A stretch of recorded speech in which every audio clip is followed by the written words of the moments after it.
రాష్ట్రంలో అధికారం కోల్పోయి ఉనికి కోసం పోరాడుతున్న వైఎస్ఆర్సీపీని ఆంధ్రప్రదేశ్ ఉప ముఖ్యమంత్రి పవన్ కళ్యాణ్ సతీమణి అన్నా కొణిదెల చావుదెబ్బ కొట్టారు. ఎన్నడూ రాజకీయ వ్యవహారాల్లో జోక్యం చేసుకోనటువంటి ఆమె వైఎస్ఆర్సీపీని చావుదెబ్బ కొట్టడం ఏంటని ఆలోచిస్తున్నారా? అయితే ఈ స్టోరీ చూద్దాం.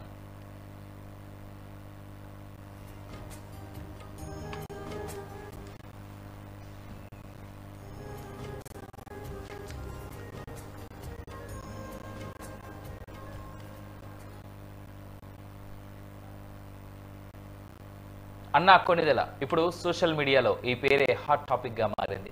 భారతీయ సంస్కృతిని ప్రతిబింబించే విధంగా ఆమె వ్యవహరించిన తీరుపై విమర్శకులు సైతం ప్రశంసలు అందుకుంటోంది. జనసేన అధినేత, ఆంధ్రప్రదేశ్ ఉప ముఖ్యమంత్రి పవన్ కళ్యాణ్ సతీమణిగా ఇరు తెలుగు రాష్ట్రాల ప్రజలకు సుపరిచితురాలైనటువంటి ఆమె ఏనాడు రాజకీయ పరమైన జోక్యం కానీ మీడియాతో మాట్లాడిన దాఖలాలు కానీ లేవు. అలాంటి ఆమె పేరు రెండు రాష్ట్రాల్లో చర్చనీయాంశంగా కావడానికి ప్రధాన కారణం నిన్న ఈ రోజు ఆమె చేసిన తిరుమల పర్యటనే కారణం.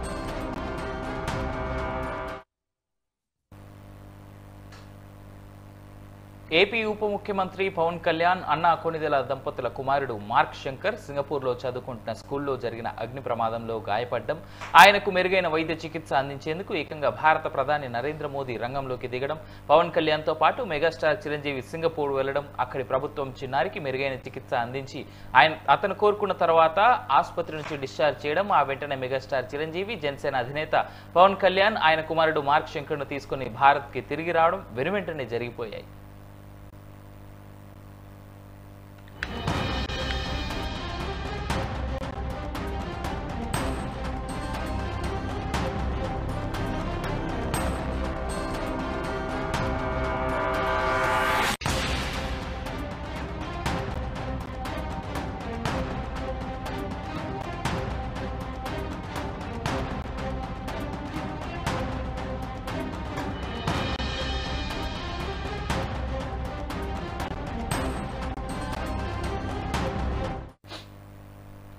ఇక మార్క్ శంకర్తో పాటు భారత్కు వచ్చిన అన్నా కొణిదెల తిరుమల శ్రీవారి దర్శనానికి వెళ్లారు. అక్కడే రాజకీయ చర్చ మొదలైంది. గతంలో అధికారంలో ఉన్న వైఎస్ కుటుంబానికి చెందిన వారెవరు కూడా తిరుమల నియమ నిబంధనల ప్రకారం ఇవ్వవలసిన డిక్లరేషన్ ఇవ్వలేదు.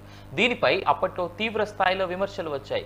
క్రైస్తవురాలైన వైఎస్ భారతి తిరుమల ముఖం కూడా చూడకపోగా వైఎస్ జగన్ అధికారంలో ఉండగా తిరుమల సెట్ వేసి నిర్వహించిన ఉగాది కార్యక్రమంలో పాల్గొన్న భారతి ప్రసాదాన్ని టిష్యూ పేపర్లో పెట్టి పక్కన పడేసిన దృశ్యం గతంలో దేశవ్యాప్తంగా చర్చనీయాంశమై వైఎస్ భారత్తో పాటు వైఎస్ జగన్ కూడా విమర్శలను ఎదుర్కొన్నారు.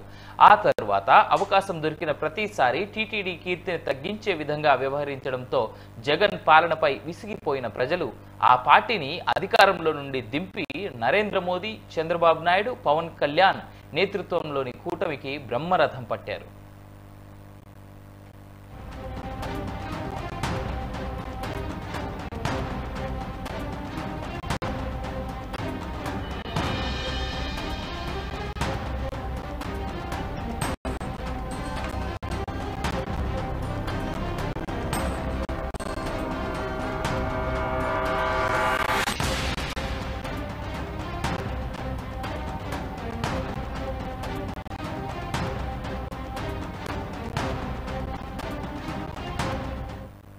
ఇక తిరుమల ప్రతిష్టను గంగలో కలుపుదాం అని అనేక ఏళ్లుగా రోజుకో కుట్ర చేస్తున్న వైఎస్ఆర్సీపీకి అన్నా కొణిదెల తిరుమల పర్యటన ఒక ఆయుధంగా పనికొస్తుంది. ఈ దెబ్బతో కూటమి ప్రభుత్వాన్ని చెడుగుడు ఆడుకోవచ్చు అనుకుని గాల్లో మేడలు కట్టుకొని వేచి చూసిన వైఎస్ఆర్సీపీ నేతలకు దిమ్మ తిరిగే షాక్ తగిలింది.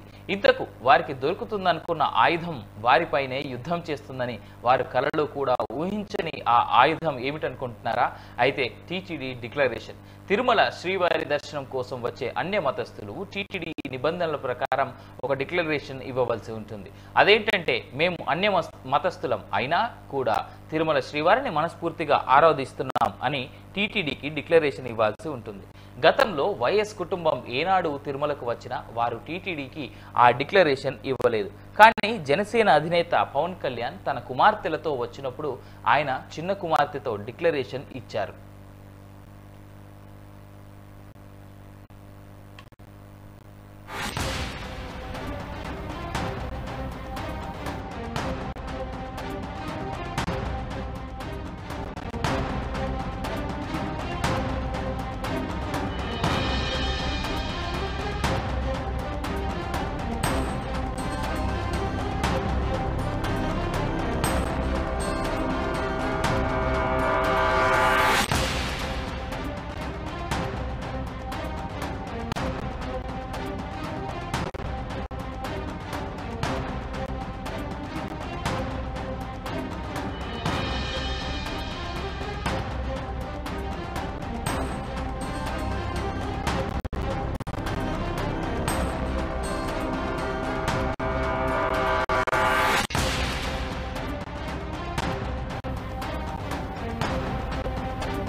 ఇక తిరుమల పర్యటనకు వచ్చిన అన్నా కొణిదెల విదేశీరాయలు కావడంతో పాటు పుట్టుకతో క్రైస్తవరాలు అవడంతో ఆమె తిరుమల డిక్లరేషన్ ఇవ్వొద్దని, తద్వారా టీటీడీతో పాటు కూటమి ప్రభుత్వాన్ని ప్రశ్నించి ఇరుకున పెట్టాలని వేచి చూసిన వైఎస్ఆర్సీపీ నేతలకు ఇక్కడే దిమ్మ తిరిగే షాక్ తగిలింది.